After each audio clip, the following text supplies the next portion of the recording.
যাদেরকে ছোট থেকে বড় করলাম, যারা ছাড়া এক মুহূর্ত চলতে পারিনি, তারা এখন আমাদের থেকে একটু দূরে চলে যাবে।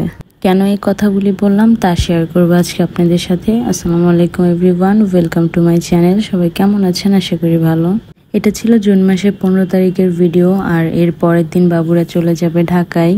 তাই আমাদের সবার মন একটু খারাপ ছিল, তাই ভাবলাম যে ওদের সবাইকে নিয়ে একটু ঘুরে আসি।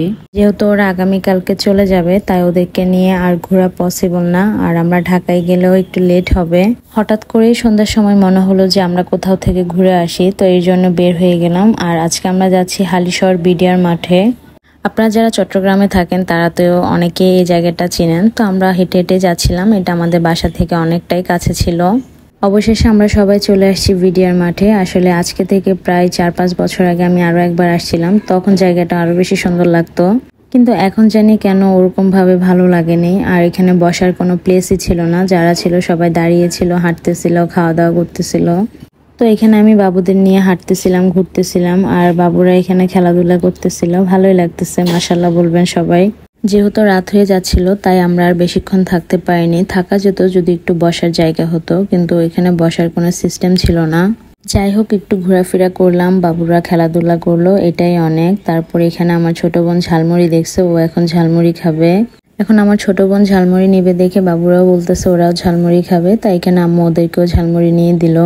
অন্ধকার হলেও কি হবে, আকাশটা কিন্তু ভালোই সুন্দর লাগতেছে। আজকে কিন্তু আমি আপনাদের সাথে 2 দিনের একটা ভিডিও শেয়ার করব, আর আমি খুব করে ট্রাই করতেছি যেন আমি রেগুলার ভিডিওগুলো আপলোড করতে পারি। জানি না কতদিন রেগুলার থাকতে পারবো, তবে এই ভিডিওটা আপলোড করার পর অন্য ভিডিও আসতে একটু সময় লাগবে, কারণ আমি আজকালের মধ্যে একটু ঢাকায় যাব, যেহেতু আমার এক্সাম। তো এক্সামের প্রিপারেশন নিয়ে একটু ব্যস্ত, তাই ভিডিওতে ভয়েস ওভার দেওয়া, এডিট করার জন্য একটু সময় লাগবে। যতই লেট হোক না কেন, এর পরের ভিডিওগুলি কিন্তু খুবই স্পেশাল। আশা করি আপনারা সাবস্ক্রাইব করে আমার পাশে থাকবেন এবং নেক্সট ভিডিও দেখার জন্য অপেক্ষা করবেন। যাই হোক, এখানে আমরা বেলপুরি খেলাম, ফুচকা খেলাম। আসলে এখানে বেলপুরিটা এত বেশি মজা ছিল, একদম ইউনিক একটা বেলপুরি ছিল। কেন জানি না, বেলপুরিগুলি গরম গরম ছিল, এই জন্য খেতে আরো বেশি মজা লাগতেছে। আপনারা কারা কারা বিডিআর মাঠের বেলপুরি খেয়ে মজা পেয়েছেন অবশ্যই আমাকে কিন্তু কমেন্ট করে জানাবেন। এরপরে আমি এখান থেকে লাচ্ছি নিচ্ছিলাম। এই টুকিটাকি খেয়েও কিন্তু আমাদের পেট একদম ফুল হয়ে গেছে। এখন আমরা এখান থেকে বের হয়ে যাব। আমি দুঃখিত, আমার ব্যাকগ্রাউন্ডে কিছু নয়েজ আসতে পারে, যেহেতু আমার বাসাটা রাস্তার পাশে, এজন্য অনেক সাউন্ড হয়। আসলে আমরা চট্টগ্রামে আসার পর ভালো কোনো বাসাই পাচ্ছি না, কি যে করব, হতে পারে আবারও বাসা চেঞ্জ করতে পারি।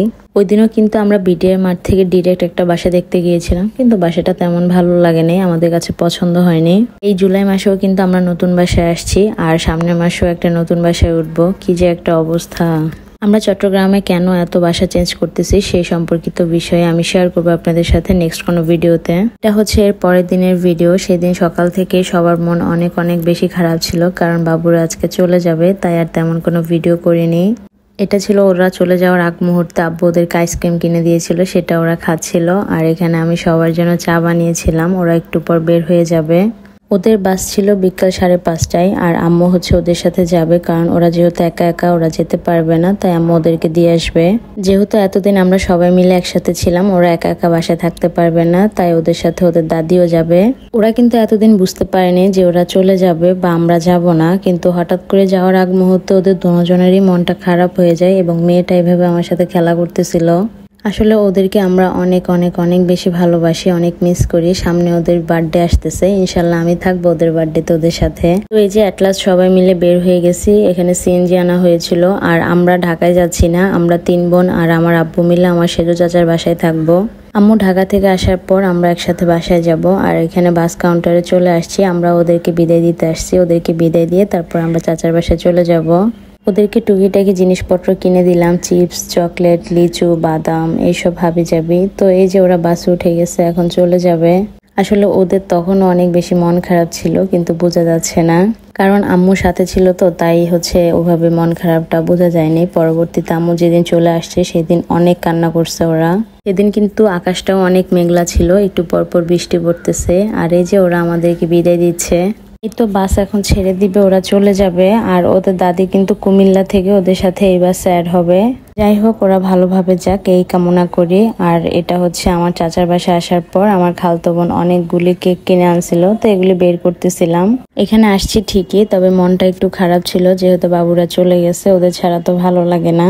আমার চাচি বিকালবেলা আমাদেরকে নাস্তা দিল, এখানে স্প্যাগেটি বানিয়েছিল, সেটা খেলাম সবাই মিলে। সন্ধ্যার সময় আমার চাচা এখানে নান রুটি আনছিল, সেটাও খেলাম। আর এটা ছিল প্রায় রাতে 9টার সময় ভিডিও, তখন আমরা সবাই মিলে ছক্কা খেলতে বসছি। আসলে এত মজা লাগছে কারণ আমার চাচা একটু চোরামি করে, তো এই জন্য আরো বেশি মজা লাগছে। যেহেতু অনেকদিন পর লুডো খেললাম, আমরা কিন্তু সেই দিন 5 থেকে 6 বার লুডো খেলছি। এটা ছিল প্রায় রাতের 1:30টার একটা ভিডিও, তখন আমরা সবাই মিলে কুনাফা চকলেট খাচ্ছিলাম। আর কাজিনরা একসাথে হলে কিন্তু রাতের আড্ডাটা ভালোই হয়। এরপরে একজনে হঠাৎ করে বলতেছে ওর নাকি ফ্রেঞ্চ ফ্রাই খেতে ইচ্ছে করতেছে। এরপর যেমন বলা তেমন কাজ, আমরা এখানে সবাই ফ্রেঞ্চ ফ্রাই রেডি করতে বসছি। আসলে আজকে আমরা লম্বা লম্বা ফ্রেঞ্চ ফ্রাই না তৈরি করে একটু গোল গোল ফ্রেঞ্চ ফ্রাই বানাবো। সত্যি কথা বলতে আলুগুলো অনেক ছোট ছিল, লম্বা করা যাচ্ছিল না, তাই গোল করলাম। এটা ছিল রাত 2টার দিকে রান্নাঘরের অবস্থা। আমরা সবাই মিলে তখন রান্নাঘরে রান্না করতেছি। যাক, অবশেষে সব প্রসেসিং শেষে আমরা ফ্রেঞ্চ ফ্রাইটা ভাজি করতে দিয়ে দিলাম। আর এই যে আমাদের ফ্রেঞ্চ ফ্রাই রেডি, মাশাআল্লাহ অনেক বেশি সুন্দর হয়েছে, খেতেও মজা ছিল। তো এই ভিডিওটি এই পর্যন্ত। সবাই ভালো থাকবেন, সুস্থ থাকবেন, আমার জন্য দোয়া করবেন। আর ভিডিওটি ভালো লাগলে অবশ্যই চ্যানেলটা সাবস্ক্রাইব করে পাশে থাকবেন। চাইলে ভিডিওগুলি ফ্রেন্ডস এবং ফ্যামিলির সাথে শেয়ার করতে পারেন। আল্লাহ হাফেজ, আসসালামু আলাইকুম।